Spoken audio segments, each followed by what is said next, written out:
You ever feel like you're just trying to drink from a fire hose of information? Yeah, totally. Or like there's this whole world of knowledge that feels, I don't know, just out of reach? Mm-hmm. Well, that's where we come in. This is the deep dive, your shortcut to understanding what really matters. And today, we're looking at something pretty remarkable happening over in Karnataka. That's right. We're diving into how an organization called Ashapath, Right.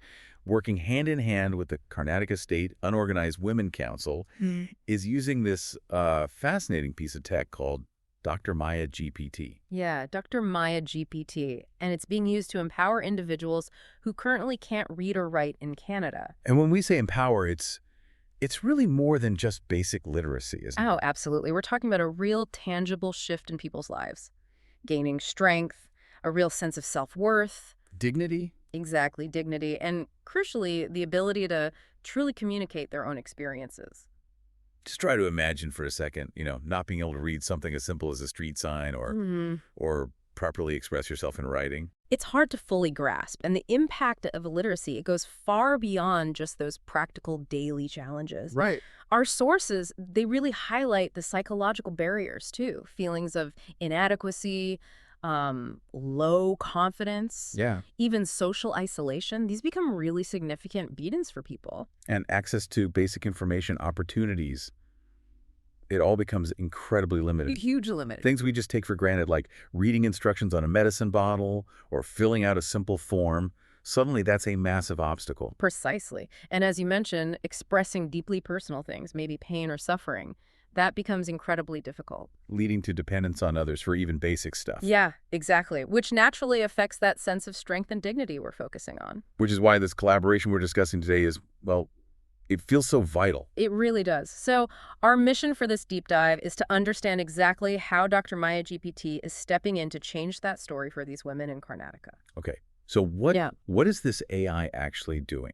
And how is it fostering this strength, this dignity? Let's get into it. Okay, so right at the heart of this, you've got the partnership. Yeah. Ashapath and the Karnataka State Unorganized Women Council. Correct. It's not just one group working alone. It feels like a very deliberate joint effort. Yeah. What makes that collaboration itself so significant, do you think? Well, I think this partnership is really crucial.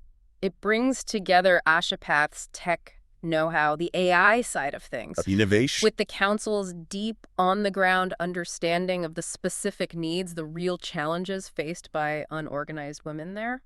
So it's not tech for tech's sake. Not at all.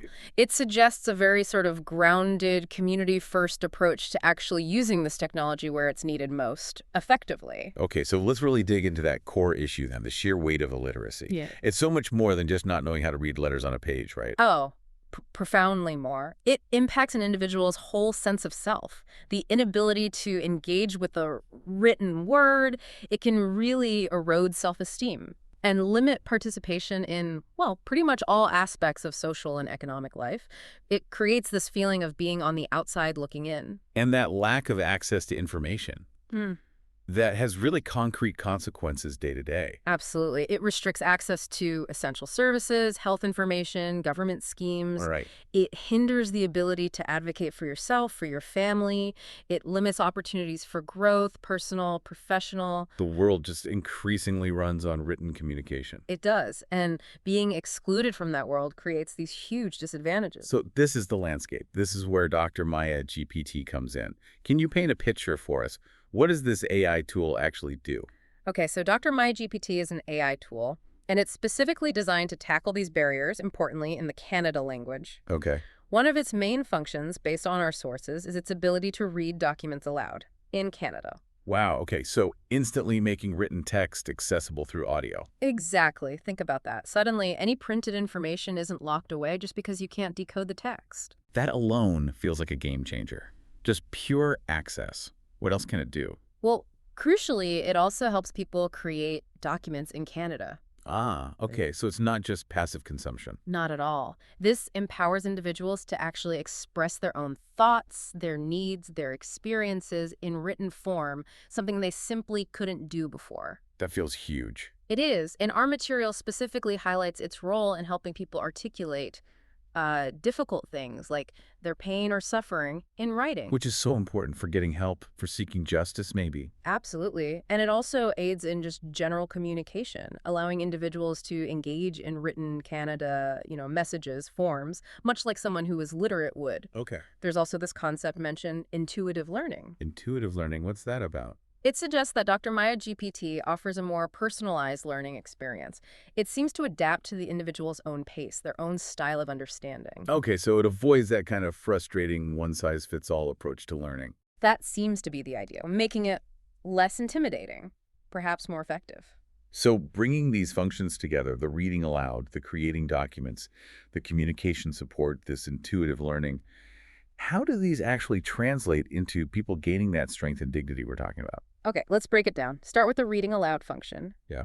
By just completely bypassing the barrier of decoding text, it provides immediate access to information, government notices, health advice, whatever it might be. Right. Independence. Exactly. It fosters independence, reduces that reliance on others.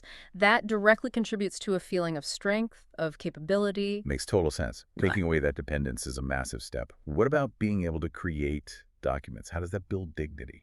This is where the voiceless really gain a voice. Okay. By enabling individuals to articulate their needs, their thoughts, their stories in writing, they gain agency, real agency. They can speak for themselves. Precisely. They can communicate directly, advocate for themselves, share their own perspectives without needing someone else to translate or interpret for them. That act of self-expression, fundamental to dignity. Absolutely fundamental. And you mentioned the ability to express pain and suffering specifically in writing. Why is that singled out as so significant? Being able to clearly and, importantly, privately communicate such personal and often traumatic experiences, it's vital. Yeah. Vital for seeking help, for accessing mental health resources perhaps, for being properly understood by support systems or even authorities. It validates their experience. It does, and it empowers them to seek help or maybe even redress in ways that might have felt completely impossible before. And just communicate more broadly in written Canada. How does that piece fit into building dignity? Well, think about social inclusion. Illiteracy often carries a stigma, right? Mm-hmm. So being able to participate in community messaging, maybe on a WhatsApp group, communicate with local services, or even just send a simple text message independently. Everyday things. Everyday things. But they contribute massively to a sense of belonging, of being part of the conversation, of self-respect. It reduces that isolation we talked about. Okay, so it really is all interconnected then. Gaining these skills, access to info, having a voice, expressing needs, communicating on your own terms, it creates this kind of positive feedback loop that builds confidence over time.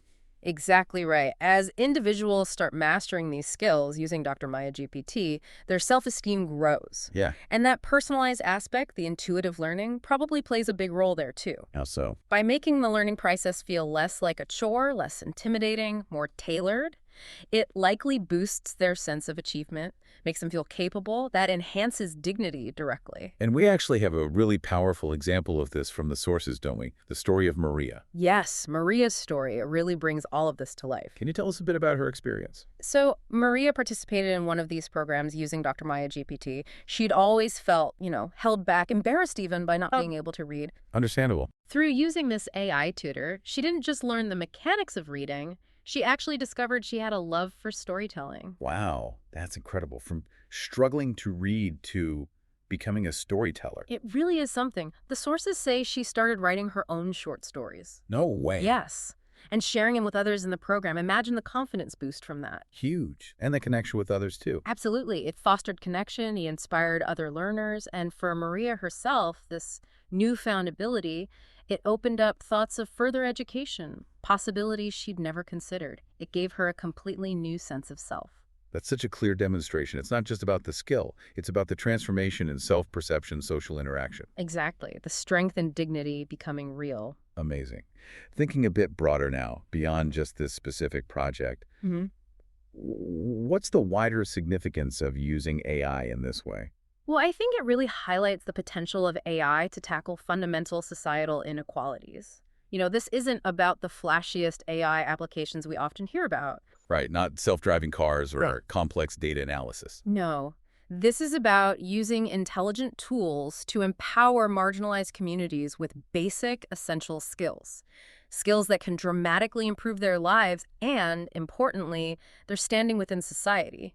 So it's kind of like leveraging tech to level the playing field, Yeah, but in a really fundamental human way. precisely. It demonstrates how AI can be a powerful force for social good if, and it's an important if it's directed towards addressing these core human needs and empowering individuals. Yeah, the focus matters. Yeah. Now, one other thing that stood out to me from the sources was the emphasis on community support working alongside Dr. Maya GPT. How important is that human element? Oh, it's vital. Absolutely vital. Dr. Maya GPT is the tool, the enabler. Right. But the support networks, whether that's from AshaPath staff, the Women's Council, or just peer support within the learning groups themselves, that provides the encouragement, the motivation. A sense of belonging. Exactly. A sense of belonging, shared experience. That human connection reinforces the learning, helps people overcome hurdles, builds resilience. Technology alone often isn't enough for this kind of deep change. That makes perfect sense. Yeah. The tech is powerful, but it's the human connection that really nurtures that growth, that empowerment. Couldn't agree more. So, okay, let's try and bring this all together. It seems crystal clear that this collaboration between AshaPath and the Karnataka State Unorganized Women Council, Yes. powered by Dr. Maya GPT, is making a really profound, tangible impact. Definitely. By enabling these individuals to read, to create, to express themselves, and just to communicate effectively in Canada, it's unlocking a world of possibilities for them. And the result, as we've discussed, it goes way beyond just literacy skills. So much more. It's about that strength, that dignity, that agency that these individuals are reclaiming or maybe finding for the first time. Allowing them to participate more fully, more confidently in their communities, in their own lives. Yes, it truly is empowering. It really leaves you thinking, doesn't it? Yeah, it does. It really prompts us to consider, where else? Where else could we strategically apply technology like this, not for profit or novelty, but to genuinely empower those who are most vulnerable? How can we use these tools to bridge the really deep gaps in our society? A powerful thought to mull over. Absolutely. It underscores how important it is to ensure that all these amazing technological advancements we're seeing actually lead to a more equitable, a more inclusive world for everyone, not just the privileged few. Well said. Thanks for taking this deep dive with me today. My pleasure. Fascinating topic.